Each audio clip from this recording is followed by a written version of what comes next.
In this video, I'm going to look at some of the tools that you're going to be needing in order to continue with editing all of your software and your packages and uploading them, etc.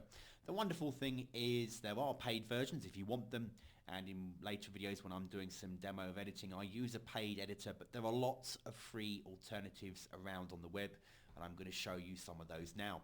If you're editing anything, so when we start editing some of the source files of the website, and I'll show you that in later videos, so don't worry about it too much now. It's very straightforward and simple. We're just going to literally open a page, edit some of its information like changing the pay button, etc. to connect to your website. You'll need something called an HTML editor. Now there's one here called Komodo. It's Komodo, and it's a free and open source editor that allows you to edit source code. There's another one called Composer, and that's Kompozer, but that's .net, so it's composer.net. Or you could just pop into Google and look for free HTML editing software, and there are other options available. So it's entirely up to you, or you might even have a paid one that you use and you're happy with anyway.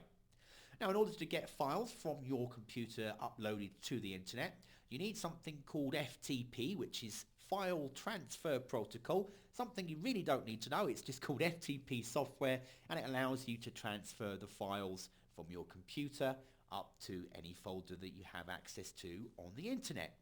Now, the one I always use, and it's very simple, a lot of people use it because it's so easy to use, is called FileZilla, and that's FileZilla.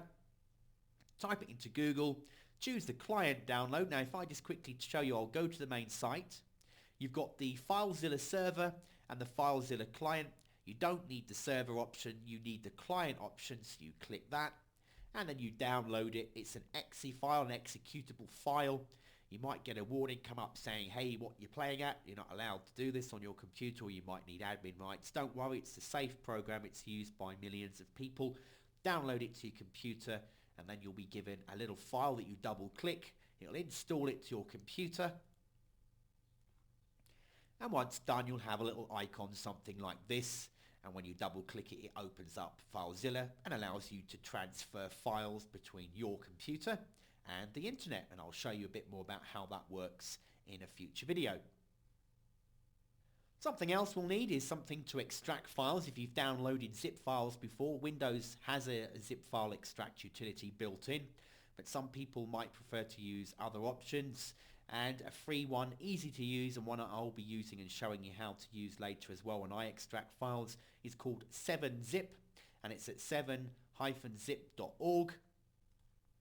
Again, we can go to their site, and you can download the exe file. It's about a 1 megabyte file, or you can download a 64-bit. I'd recommend you stick with the 32 originally. It works perfectly fine. And again, you just download that and install it, and then it's ready to use to extract files on your desktop. Another free piece of software you might want to check out, if you don't have a recent version, I think it's from 2007 upwards, of Word. Word allows you then to save as a PDF. So if you're going to be editing source files, maybe you've got .doc files and you want to add affiliate links or change links or whatever inside, and then export them to give away a PDF. Word allows you to do that from about 2007, so you're covered. Otherwise, you can get yourself a free piece of software called OpenOffice, and it's at openoffice.org.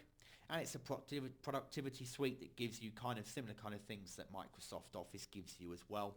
One of which is an editor, which allows you to convert and save as a PDF as well. So that's something else. If you want a free alternative, then feel free to grab OpenOffice, and that will help you as well. And that about pretty much covers the tools that you're going to need in this course when we're extracting files, transferring files, editing files, and editing any source files like documents.